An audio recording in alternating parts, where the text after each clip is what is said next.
Good evening and welcome everybody to CryptoNow. I'm sitting here with Joe Mataj and Ashley Hutchinson for episode 2. My name is Robert Gifford. I'm lucky enough to be here with the co-creators of Crypto Ventures. And once again, we're off to the races here. Episode 2, man. We're going to be talking about the world of NFTs. Ashley, how you doing? Yeah, I'm doing fantastic tonight. Just looking forward to this and appreciate the opportunity again. Yeah, this is great. Joe, how you doing?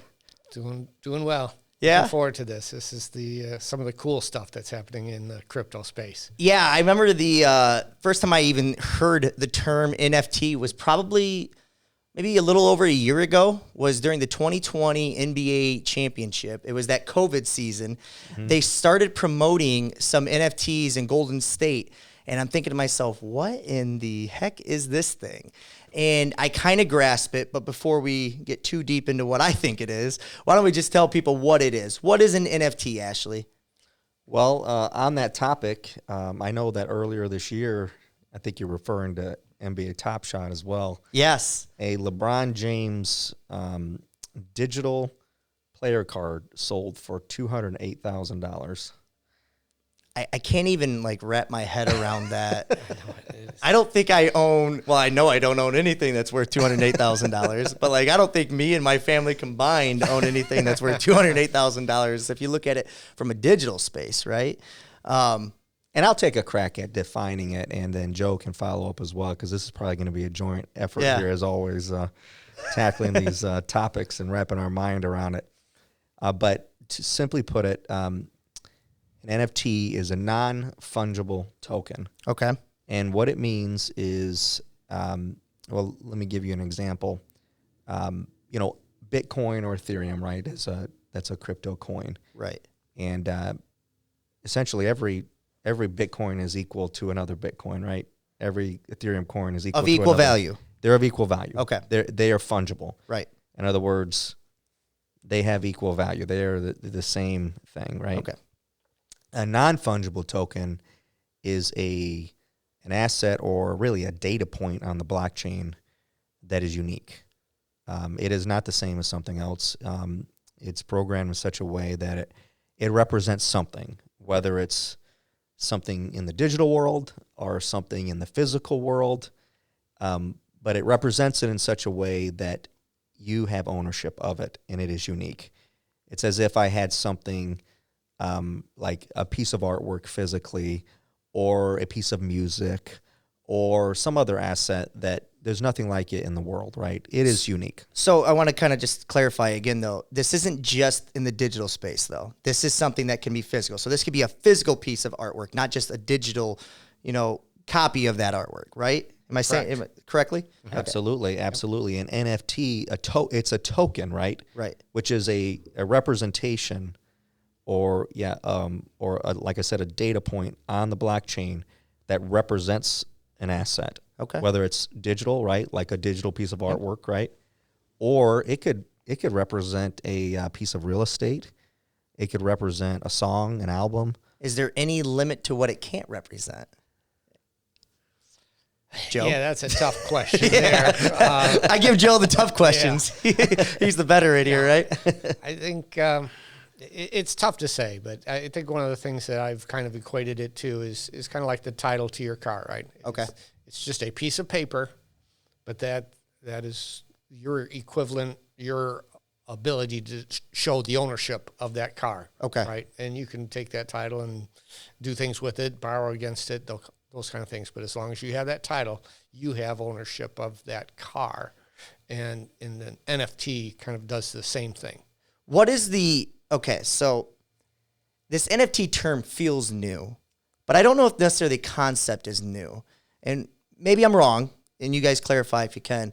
But like when I think of what this is kind of like correlates to, or what I can compare it to, is when I think of like designer shoemakers who one of 50, right? They'll make something one of 50 to try to make it feel exclusive, that if you get one of these, one of 50, it's authentic. You can get the piece of paper that authenticates it, that you have that.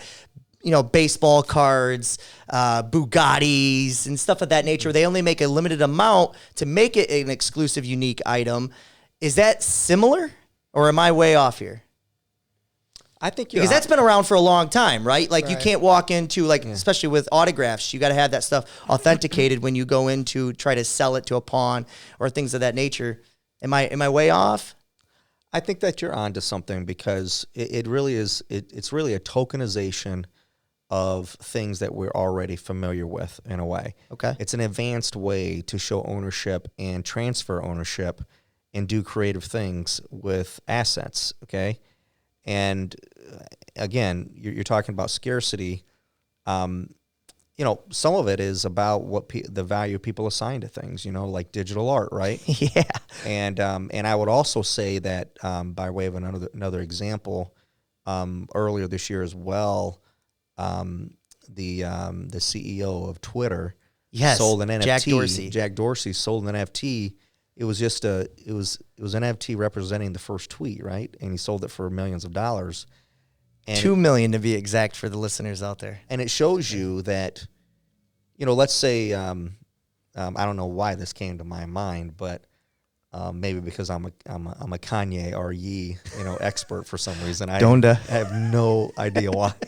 But let's say you bought a piece of digital artwork that was owned at one time by Kanye West. Okay. Some people would assign more value to that, right? Or any other celebrity you might know, So I might not, but you might. Someone else might, right? And so it is a really interesting way of transferring ownership and assigning value, and that's just the fun side of it. The other side of it is, a deed to a house or this building could be an NFT, right? And really, what we're talking about when you get away from a lot of the fun of it is the tremendous number of applications there are when you can tokenize assets on the blockchain and program those assets to do many, many different things for people. Such as? Joe, why don't you follow up on that? Yeah, yeah. So let's just think of art, right? Everybody, if I had a Van Gogh or Monet or something, I mean, it's a huge asset. I paid big dollars for that. And sure, I can put that on my wall and enjoy that, but all the value is kind of locked up into that, right? Right. So if I want to kind of get more out of that, if I create an NFT for that, now I have a representation of that on the blockchain or in this financial system. I say, hey, look, yeah, that's nice. It's worth $1 million, but boy, I could do something else with that $1 million. I can create a smart contract and borrow against that. Interesting.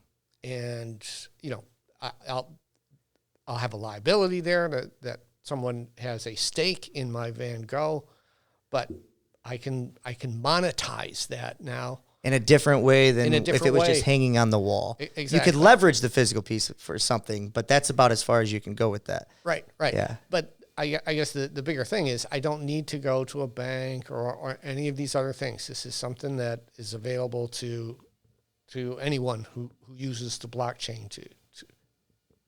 And imagine a world where, and this is where it's going, is where, let's say you wanted to buy a piece of property with some investors, right? Okay. And instead of going to the bank and getting a loan and getting 20 people to put in their capital and signing, basically killing a few forests to get all the way of doing get all the things, yeah. paperwork done. What if that transaction was there was a mechanism where it was a smart contract, right? Okay. And you were able to assign people portions of that property for the money that they put forward, and then they were just paid out automatically through a smart contract from the profits of that. It's a way to eliminate the middle people and be more efficient. Imagine a world where, in your case, I know you're a big film buff, where you could create a film, and instead of going through that royalty process and that big complicated sales process, or a piece of music for that matter, you were able to tokenize that asset that film that you created and put it for sale basically out there on the blockchain. And every time someone watched that movie, like I would say like an equivalent of a Netflix on the blockchain, right? Every time they watched it, an amount of money went into your wallet as a producer, right? And you didn't have to worry as much about all of the middlemen, that people. get the residuals and the royalties. And do you know? Or you designed a T-shirt, right? You had a T-shirt design, and you could just simply, that could be something that could be used. That design or graphic could be used on anything really. But every time someone used it, it was built into the blockchain that every time it was used digitally, you were paid. Interesting. So I still feel like I'm missing the light bulb moment a lot of the times when I talk to you guys. And I think it's just because I haven't been involved with it as much as possible. I learned something more every single time. But I was so sure that this was a scarcity thing.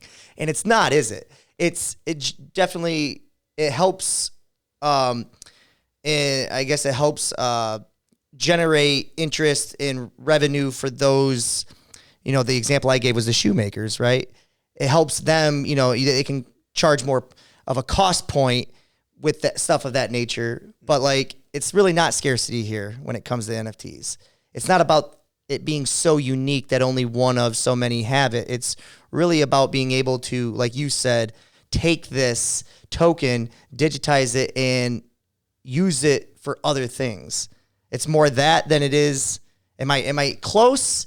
Because I feel like I'm just reciprocating back words that you've used towards me. So how far off am I? I think it may be a little bit of both. Okay. You certainly could have that, an asset that's, like Joe mentioned, a Van Gogh painting, whatever the corollary to that is on the blockchain, like some kind of asset that is scarce or valuable to people for whatever reason. But then also these NFTs, which is really a form of a smart contract, like you said, can also have many, many different applications, and I want to mention one thing as a follow-up. I was at a conference, an online conference a few months ago, and there was a session where they were demonstrating an NFT. Okay. But the NFT was an artificial intelligence that if you bought this would basically follow you, whether it was on your phone or your Alexa at home or whatever, and it learned the music you liked. It learned when you woke up, when you went to sleep. It was integrated in your calendar. It came up with creative things for you to listen to and do or whatever. Can sense your mood. Yeah, the whole exactly. Thing, right? And it was pretty fascinating to see the merge of this NFT concept with something like AI. Okay. And so I really think this is the very beginning. Like the first 6 months of this year, $2.5 billion traded in the NFT market. I would think that's probably small compared to what it's going to become, because it's all about you're doing something in on the blockchain that can integrate into our whole technological life, right? Really, or even your real life.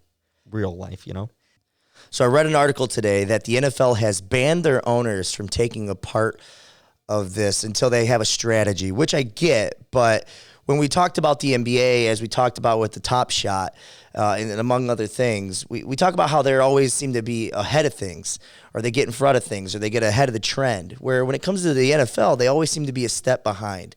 Why would the number one sports league in this country, why would they want to be behind on something like this? Why would they want to ban something like this from their owners?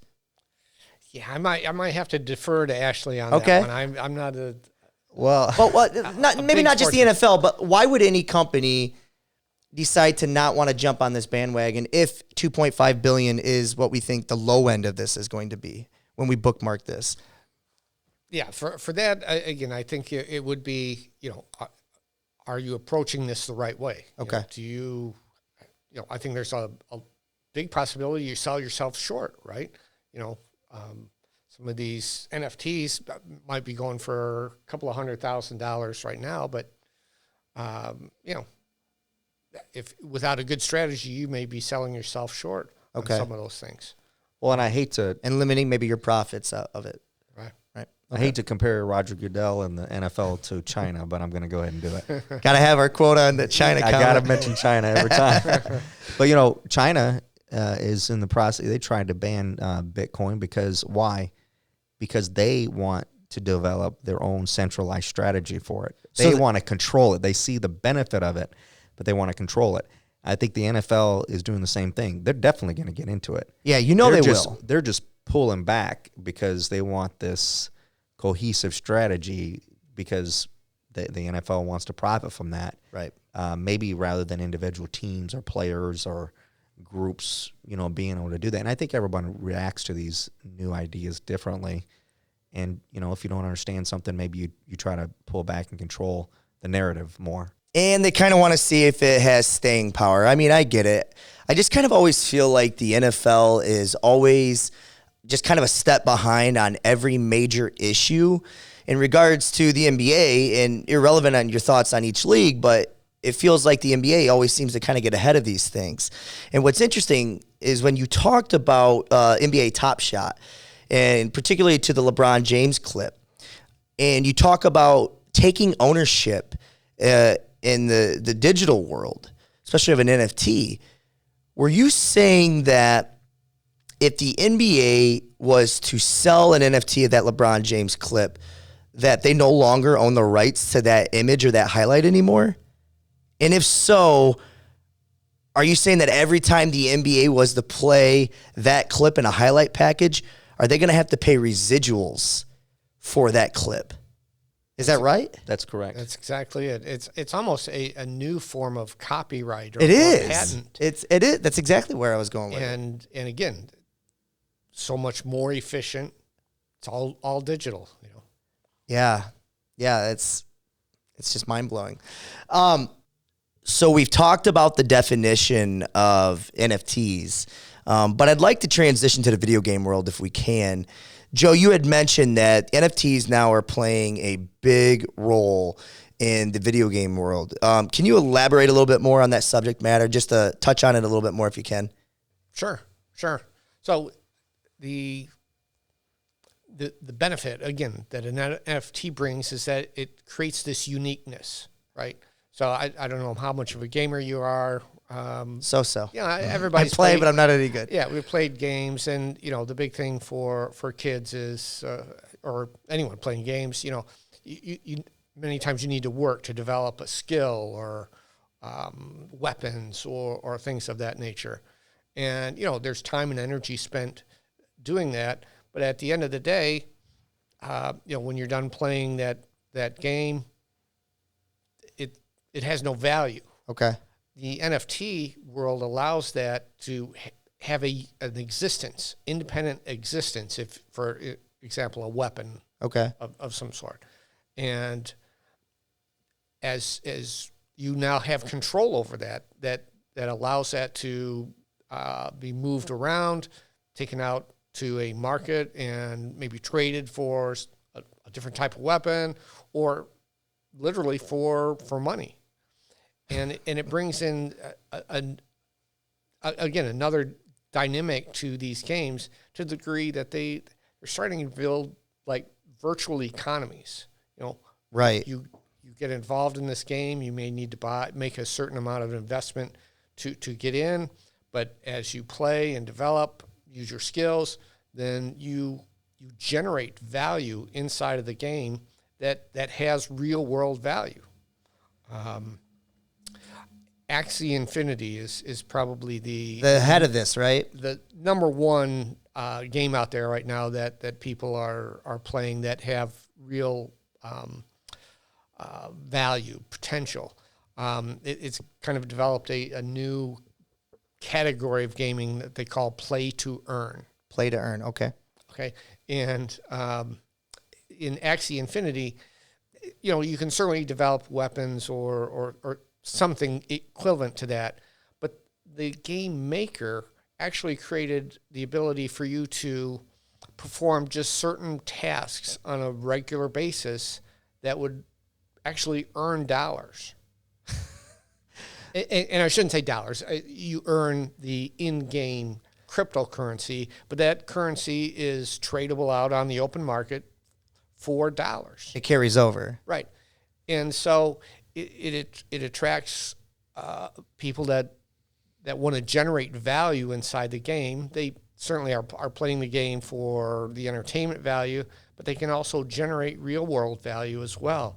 There's a video out there about people in the Philippines where, you know, the average income level is considerably low, that people found out about this game and were playing this for income. That It was their main job. That was their main source of income in the Philippines. So what Joe just explained, though, Ashley, was the reason why we have all these help wanted signs up around the local economies. It's not got anything to do with the unemployment. It's got to do with Axion Games, which is a $3 billion. I was reading earlier, $3 billion that game. And I think there's really something really important that Joe was alluding to there, and that is, this is reflective of the whole crypto space in general. Okay. What's going on with crypto gaming, and that it really is a free market economy, right? Truly. Because, you know, like, let's talk about, you know, traditional non-crypto games. We all know, because we've been raised on it, that you can make in-app purchases, right? Right. You know, with your iPhone or on your gaming system or whatever to get certain things, right? But that's within the game developer's control, and you're actually putting that money in the game developer's pocket, right? In this setting, you're able to do that independent of the game developer. You're taking those assets you're developing, and you can take it out, like Joe said, on the open market. You can go to OpenSea and trade digital land and weapons. Yeah, it's got no boundaries now. You know, no so borders. it's truly a kind of a free market dynamic, really, that's more present there. Well, and that's not necessarily by happenstance. That is by design. The game manufacturers of these blockchain games, as transactions happen inside the game, that is a portion of that revenue is going to them as well. But they have created this economy so that the players themselves are sharing in the revenue of that game. As Axie Infinity or any of these other games continue to grow and do well, that just continues to create an economy that they can function in and earn income from. So the transactions inside of the games, these are real transactions inside of these economies that I can trade an NFT for another NFT inside of these video games, and it will show up. That transaction will show up inside on a ledger on the blockchain, and this is a real transaction. Yes. Correct. That is so A transaction on the blockchain. so mind-blowing to me. It's like if Grand Theft Auto was real. I could walk into any store and buy something, and it just shows up by DoorDash or something. That is interesting. What else would you guys like to talk about when it comes to NFTs? Is there anything unique going on right now with NFTs with where we are right now? Is it something that you think has legs? Does it have staying power? Is it the major carrier of the cryptocurrency? Like, where are we at right now when it comes to NFTs? What does it look like going forward? I think one thing I'd like to emphasize is that the creative experiences that are coming from NFTs, you know, bands, you know, music groups are beginning to release albums as NFTs, but not just selling the album, right? But because this is programmable money, a programmable asset, they can sell like a bundle, right? And you can basically bundle NFTs together, right? Right. And so a band, and I say Kings of Leon because they're one of my favorite bands, they released an album as an NFT. We're getting Ashley's musical taste in the show there today. you go. Kanye and Kings of Leon. yeah, and Kings of Leon. Somehow those don't match up. Yeah, you never know. But no, they released their album, but you know, they can bundle these NFTs together because it's a program, right? It's software, and in your wallet, when you show up, you know, when you buy an album, that might include, I don't know, special seats at your next concert that you attend, So or a T-shirt, whatever it is. It's a great way to re-envision how you can package things together. Yeah, it's a lot more efficient. Imagine the old days of going into Sam Goodies and buying a CD that was way overpriced, and inside of it there being concert tickets. I mean, this way digitally is a lot more efficient, and not to imagine the theft component that comes when it comes to stealing inventory. I think you're right on point. In fact, I guess one of my favorite applications for NFTs really is the real estate space. Yeah, I mean, and I can see that now. Yeah, it blows my mind that today, if a real estate transaction is going to happen, that somebody's going to run down to the county courthouse and dust a book off the shelf and flip through the pages to verify, the ownership and some of these things for a piece of property. NFT, once that becomes that property deed or title sure, becomes a non-fungible token, its transaction history then is going to be immutable and viewable for all eternity. It really is going to revolutionize so many types of transactions today. Tokenizing stocks, just a whole host of things are going to be. So real quickly then, because we're already out of time here.